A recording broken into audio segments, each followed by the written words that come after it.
"We don't need a trial for this one," the prosecutor muttered, barely looking up. "Just book him." Walter Reed, 81, stood silently before the judge. His jacket was torn, his wrist swollen beneath the cuffs, and his wedding ring, bent and scratched, pressed against trembling fingers. He didn't speak. Not when they dragged him in. Not when the bailiff called his wife's cries hysterical and moved her to the back row. Helen sat there now, bruised and shaking, her oxygen tube slipping as she tried to hold still. No one asked what happened. No one cared why Walter had stepped between her and the security guard, until the heavy doors at the rear of the courtroom opened, and a decorated colonel entered, heels echoing, eyes locked on the defense table. He didn't speak to the judge. He just sat beside Walter and looked straight at Helen. "Ma'am," he said. Then everything changed. The air inside the supermarket was too cold for a Saturday morning. Walter Reed adjusted Helen's sweater as they moved slowly past the produce section. She hated the cold, always had, but she wouldn't complain, not today.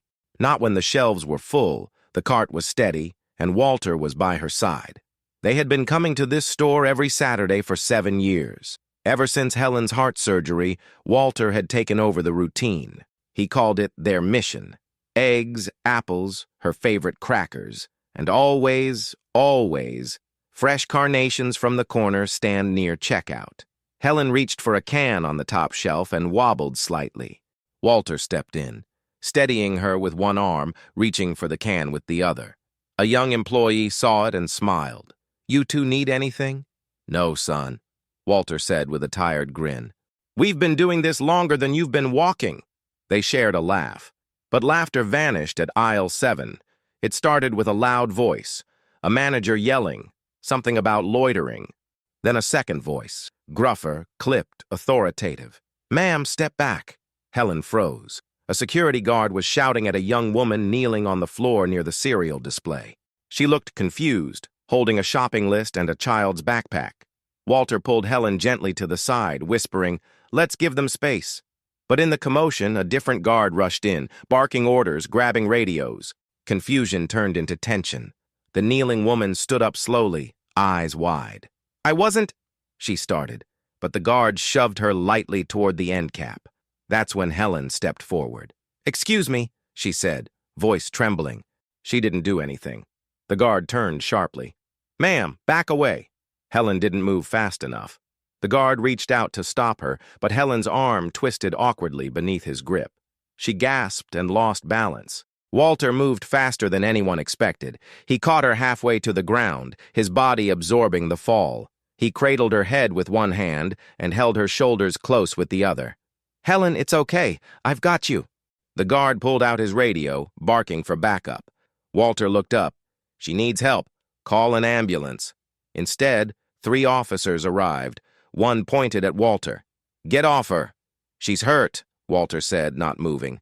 "She's got a pacemaker. You can't jolt her like that." "Sir, move away." "I'm helping my wife," he said. Calm, steady. An officer reached down to grab him. Walter tried to stand, but he was old and stiff and the floor was slick. His hand caught the officer's vest for balance. That's all. That was enough. They called it resisting. They called it assault. They shoved him down, face to tile, cuffed his hands behind his back. Helen screamed. She tried to crawl to him. A taser clicked, then cracked. The jolt hit her side. She collapsed beside Walter, convulsing. A younger officer shouted, "Stand down, stand down!" But it was too late. Walter was silent now, lying beside the woman he had loved for 54 years, eyes wide open, lips pressed tight. He didn't fight, didn't yell, didn't explain, only whispered one thing as they lifted him from the ground. "She has a heart condition." They didn't answer. They didn't care. The courtroom smelled like dust and disinfectant. Faint echoes bounced off old wood and worn tile. Walter sat alone at the defense table, his hands folded loosely, fingers swollen and purple where the cuffs had been. His jacket had been replaced by a wrinkled gray shirt issued by the holding facility. It hung from his shoulders like it didn't belong to him. Across the room, Helen sat quietly in the 3rd row, oxygen tank beside her, bruises blooming across her forearm. Her eyes never left him. A young public defender had stopped by the holding cell that morning, briefcase in one hand, coffee in the other. He skimmed Walter's file, frowned, then glanced at the docket schedule. "You've been offered a deal," he said flatly. 90 days probation, fine waived if you plead, resisting obstruction, minor assault. Walter didn't answer. The attorney checked his watch. "Look, it's not the worst. You're not a flight risk. Just take it and go home." Walter looked at him. "I didn't assault anyone." The young man blinked. "Doesn't matter much. These cases move fast." Then he stood, packed his folder, and left. No one came back. Now Walter sat alone. The bailiff called the room to order. The judge, a woman in her 50s with glasses she kept pushing up her nose, sighed and shuffled some papers. The prosecutor stood, her tone clipped and controlled. "We're ready to proceed, Your Honor. The defendant has refused to accept a plea and is without representation. We ask to move forward on summary judgment." The judge looked over her glasses. "Mr. Reed, do you have counsel?" Walter didn't respond. "Mr. Reed?" He raised his eyes slowly. "They said it didn't matter." A murmur rippled through the gallery. "Very well," the judge said carefully. "You are aware of the charges?" Walter nodded once. The prosecutor smirked. "Security footage shows Mr. Reed in direct contact with a law enforcement officer. The victim sustained minor abrasions to the arm and knee while subduing the defendant. Additionally, his wife, who is present, interfered with the arrest and was appropriately neutralized with non-lethal force." Helen flinched at the word. The prosecutor continued. "We argue that this case represents a concerning trend of defiance against authority, and that leniency here may encourage further disruption." She sat down with a satisfied tap of her pen. The judge turned to Walter. "Do you wish to speak?" He stared ahead. Helen wiped her cheek slowly. Walter's voice finally broke the silence. "She fell." The judge tilted her head. "Excuse me?" He cleared his throat, voice rough. "Helen fell. I caught her. That's what I was doing." The prosecutor interjected quickly. "Your Honor, we'd like to remind the court that subjective recollections don't override evidence." The judge raised a hand. But before she could speak, the doors creaked. Heavy, slow, every head turned. A tall man stepped into the courtroom, heels clicking against the floor. Army dress blues, silver eagles on his shoulders, combat ribbons across his chest. He removed his cap with one hand and walked past the rows of spectators without looking at a single face. He didn't stop at the gallery rail. He didn't wait for permission. He simply walked to the defense table and sat. Right beside Walter, the courtroom held its breath. The man adjusted his cuffs, then looked across the aisle to the bruised woman watching from the third row, and spoke. Just one word. "Ma'am." Gasps fluttered through the room like wind through leaves. The judge lowered her pen. The prosecutor froze mid-turn. The man who had entered stood tall beside Walter, hands folded over his knees, back ramrod straight.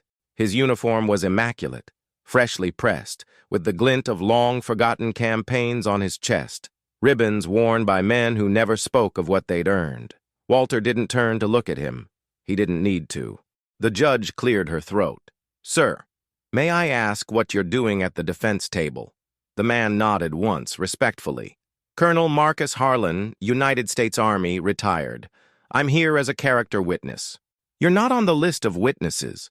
"No, ma'am," he replied evenly. "But I'm not here to testify for the court's benefit. I'm here because this man once carried me through hell when he could have left me behind. And I won't let silence carry him now."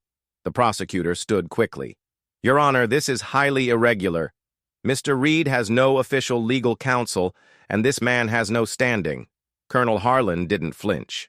"I'm not claiming to be his lawyer, but I am the reason he walks with a limp, and the reason I'm standing here today." The judge blinked. "I'd like to make a statement, then I'll leave." The judge hesitated, then gave a slight nod. "Proceed." The colonel stood slowly, unfolding his frame like a flag raised in ceremony. 33 years ago, in the dead of night, a convoy hit a buried mine 6 kilometers outside Al-Basra. Communications were down. Enemy fire surrounded the site. I was a junior officer, bleeding out beside an overturned Humvee. Half my team was gone. The other half didn't know what to do. He looked at Walter. Sergeant First Class Walter Reed didn't hesitate.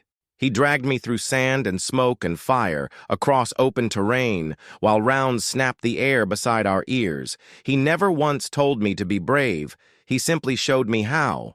He pulled a folder from his coat and placed it on the table.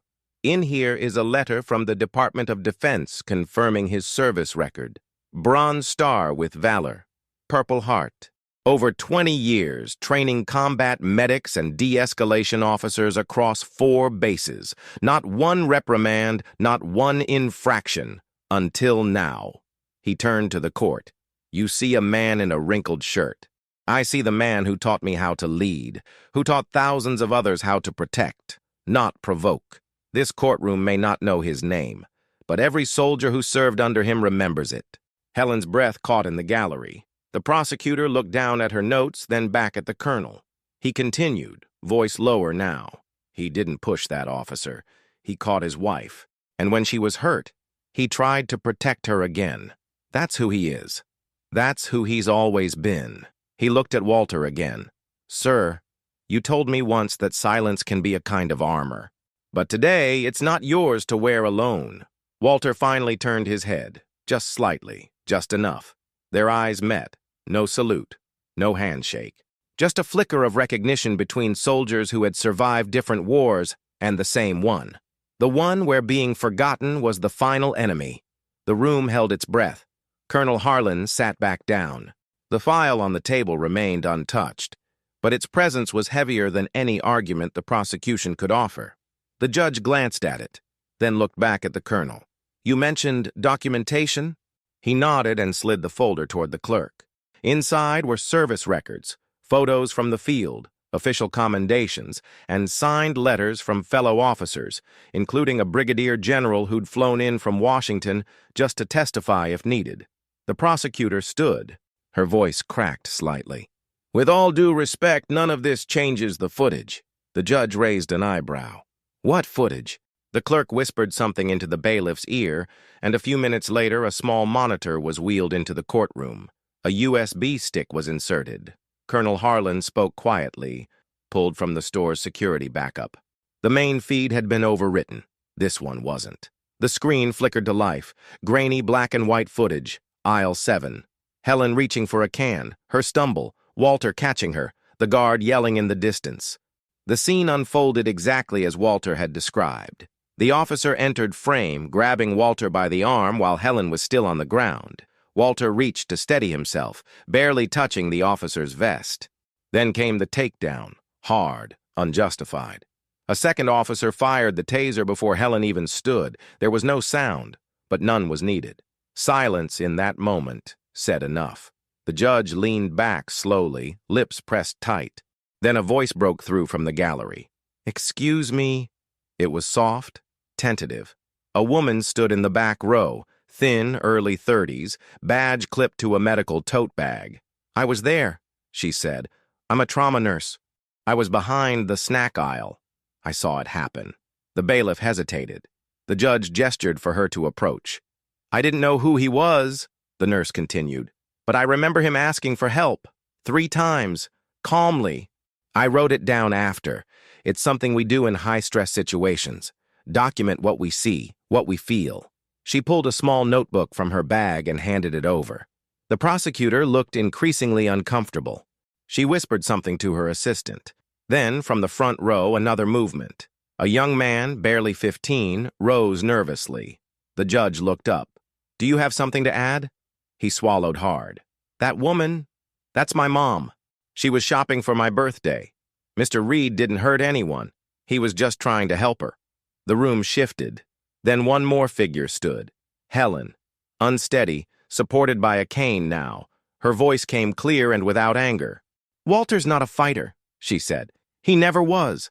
He's a protector, even when it costs him everything. The judge looked at the prosecutor. Do you wish to proceed? There was no answer. Just paperwork being shuffled back into a briefcase. The judge nodded slowly. Mr. Reed, this court has failed to ask the right questions. Today, we start correcting that. She turned to Helen. And to you, ma'am. This court deeply regrets what happened. Helen closed her eyes, not in triumph, in relief. Walter remained seated, still quiet, still composed. The colonel placed a hand on his shoulder. "You don't have to speak," he whispered. Walter shook his head slightly. "I already did." The news didn't make national headlines. It barely cracked the evening segment on the local channel. But word spread faster than any broadcast. Within a week, the supermarket issued a formal apology to Helen and Walter. The two security officers involved were suspended pending review. The police department opened an internal investigation, quietly, without cameras or statements. Walter never asked for it. He refused every interview request, turned down the offers from morning shows, ignored the letters from advocacy groups that wanted to amplify his voice. He didn't want to amplify anything. He just wanted to hold his wife's hand without being interrupted. Still, the ripple traveled. The store's corporate office reached out to Helen personally, not with a statement, but with a question. "What would make you feel safe coming here again?" She didn't hesitate. "Train your staff, not in restraint, in recognition of trauma, of age, of dignity." They listened. 2 weeks later, Walter and Helen were invited back, not to shop, but to speak, to a room full of employees in new uniforms, nervous and attentive. Walter didn't stand at a podium. He sat in a folding chair next to Helen and simply talked about the quiet things: patience, observation, what it meant to step in without escalating. When the session ended, the store manager unveiled a small plaque near aisle 7, just beside the floral stand. It read, "In recognition of Walter and Helen Reed, for reminding us that protection begins with presence." They didn't stay long. Walter hated being thanked for things that should have never required courage. But as they left, a boy approached, 8, maybe 9, clutching a folded piece of paper. His face was round and nervous, cheeks flushed. He looked at Helen first. "My mom says you were brave," he said softly. Helen smiled gently. "I was just scared." The boy turned to Walter. "She said you're a soldier." Walter knelt slowly, joints stiff. "I was." The boy handed him the paper. Inside, a drawing. 2 people holding hands under the words, "Don't hurt good people." Walter blinked once, then nodded. "Thank you." The boy ran back to his mother. Helen whispered, "He reminded me of Charlie." Walter didn't answer, just took her hand, rose slowly, and walked out into the sun. In the months that followed, the city implemented a quiet initiative. No press release, no ribbon cutting. Just a small line item in the budget for training store staff and first responders in trauma-informed response for elderly citizens. The program was called Reed Protocol. It was mentioned only once in a council meeting by a woman who had sat in the courtroom that day, a nurse. She said it simply: "Some things you fix not with outrage, but with observation." Colonel Harlan visited the Reeds once a month, sometimes alone, sometimes with young cadets. He never brought medals or speeches, just ears and a notebook and a quiet respect. Walter remained the same. He still wore the old boots, still opened the door for Helen first, still didn't raise his voice, even when no one was listening. But now, when he walked through that market, people moved differently, not out of fear, out of recognition, not for what he had done, but for what he had never stopped being: a protector, a husband, and above all, a man who understood that real dignity doesn't demand acknowledgement. It teaches others to look closer.